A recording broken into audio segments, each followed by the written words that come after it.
आश्विन माह की कृष्ण अमावस्या को सर्वपितृ अमावस्या कहते हैं। यह अमावस्या इस बार 14 अक्टूबर को है।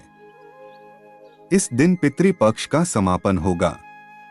इसे विसर्जनी अमावस्या भी कहा जाता है। पितरों का श्राद्ध कर पितृऋण से मुक्ति के लिए इस दिन को महत्वपूर्ण माना जाता है। अगर किसी को अपने पितर की पुण्यतिथि याद नहीं है तो वह सर्व पितृ अमावस्या के दिन श्राद्ध कर्म कर सकता है। शास्त्रों के अनुसार आश्विन माह कृष्ण पक्ष की अमावस्या तिथि को सर्व पितृ श्राद्ध तिथि कहा जाता है। इस दिन भूले बिसरे पितरों की आत्मा की शांति के लिए श्राद्ध किया जाता है। कहते हैं कि इस दिन अगर पूरे मन से और विधि विधान से पितरों की आत्मा की शांति श्राद्ध किया जाए तो न केवल पितरों की आत्मा शांत होती है बल्कि उनके आशीर्वाद से घर परिवार में भी सुख शांति बनी रहती है। परिवार के सदस्यों की सेहत अच्छी रहती है और जीवन में चल रही परेशानियों से भी राहत मिलती है। धर्म ग्रंथों में सर्व पितृ अमावस्या का विशेष महत्व बताया गया है। ये साल आने वाली 12 अमावस्या तिथियों में सबसे खास होती है। इस तिथि पर पितरों के लिए जलदान, श्राद्ध, तर्पण और पिंडदान करने से वे पूरी तरह तृप्त हो जाते हैं। इस दिन सूर्य और चंद्रमा एक ही राशि में होते हैं। ये दोनों ग्रह पितरों से संबंधित हैं। इस तिथि पर पितृ पुनः अपने लोक में चले जाते हैं, साथ ही वे अपने वंशजों को सुख समृद्धि का आशीर्वाद देते हैं।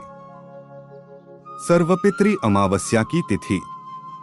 हिंदू पंचांग के अनुसार सर्वपितृ अमावस्या इस बार 14 अक्टूबर को पड़ रही। पंचांग के अनुसार आश्विन मास के कृष्ण पक्ष की अमावस्या तिथि 13 अक्टूबर रात्रि 9:50 से शुरू होगी और 14 अक्टूबर मध्य रात्रि 11:24 पर समाप्त हो जाएगी।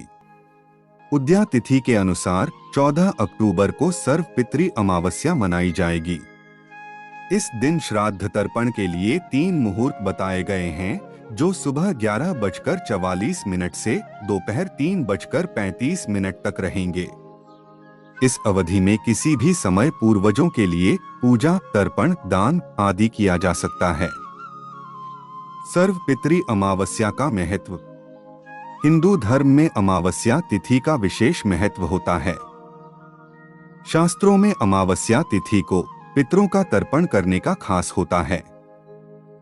पितृपक्ष के दौरान आश्विन माह की अमावस्या तिथि को महालया अमावस्या या सर्वपितृ अमावस्या के नाम से जाना जाता है। यह पितृपक्ष का आखिरी दिन होता है। इस दिन पितरों को तर्पण देते हुए उन्हें तरह तरह के पकवान बनाकर उन्हें तृप्त किया जाता है। परिजनों की सेवा भाव से प्रसन्न होकर पितरदेव पृथ्वी पर जीवित अपने परिजनों को आशीर्वाद देते हुए पितरों लोक में प्रस्थान करते हैं। महालया अमावस्या पर भोजन बनाकर कौए, गाय और कुत्ते को निमित्त देकर ब्राह्मण को भोज करवाते हुए उन्हें दक्षिणा देकर आशीर्वाद प्राप्त किया जाता है। सर्वपितृ अमावस्या पर उन पितरों को तर्पण किया जाता है जिनकी मृत्यु की तिथि मालूम न हो या फिर किसी कारण से अपने पूर्वजों का श्राद्ध न कर पाएं, तो इस तिथि पर श्राद्ध किया जा सकता है। वहीं इस साल सूर्य ग्रहण रात्रि के समय लग रहा है और श्राद्ध कर्म दोपहर के समय किया जाता है। इसलिए इन कर्मों पर सूर्य ग्रहण का प्रभाव नहीं पड़ेगा। सर्वपितृ अमावस्या पर सूर्य ग्रहण।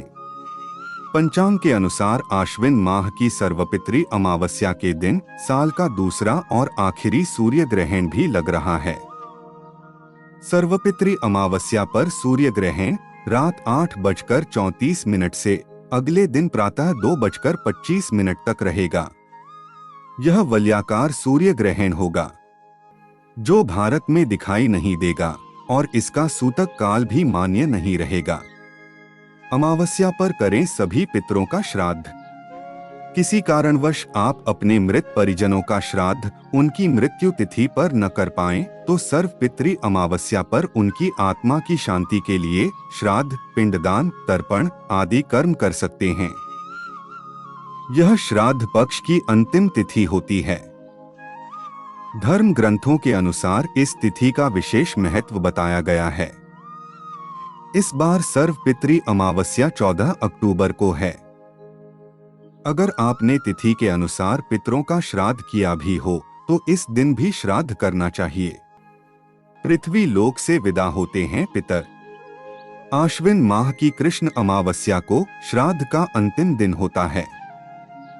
इस अमावस्या को सर्वपितृ अमावस्या, पितृ अमावस्या अथवा महालय अमावस्या भी कहते हैं। सर्वपितृ अमावस्या के दिन पितरों का श्राद्ध और पिंडदान किया जाता है।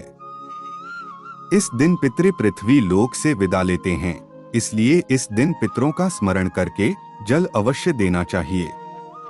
जिन पितरों की पुण्यतिथि की जानकारी न हो, उन सभी पितरों का श्राद्ध सर्वपितृ अमावस्या को करना चाहिए। श्राद्ध के बाद ब्राह्मणों को भोजन कराना चाहिए। इससे पितृगण प्रसन्न होते हैं और सौभाग्य की प्राप्ति होती है। ऐसे करें पितरों को खुश। अमावस्या के दिन सुबह में पवित्र नदियों में स्नान करें और फिर सभी ज्ञात और अज्ञात पितरों को स्मरण कर जल अर्पित करें। घर में विशेष व्यंजन बनाएं और इसे पितरों के निमित्त निकाल लें और किसी ऐसे स्थान पर रखें जहां पर कौए पहुंच सके। भोजन का कुछ अंश सबसे पहले गाय, फिर कौए और चींटियों के लिए निकालें। इसके बाद पितरों को श्रद्धापूर्वक विधि विधान से विदा करें और उन्हें स्मरण कर आशीर्वाद की प्रार्थना करें। इस दिन पितरों के निमित्त खीर जरूर बनाएं और सिंदूर से नारियल पर स्वास्तिक बनाकर हनुमान मंदिर में चढ़ाएं।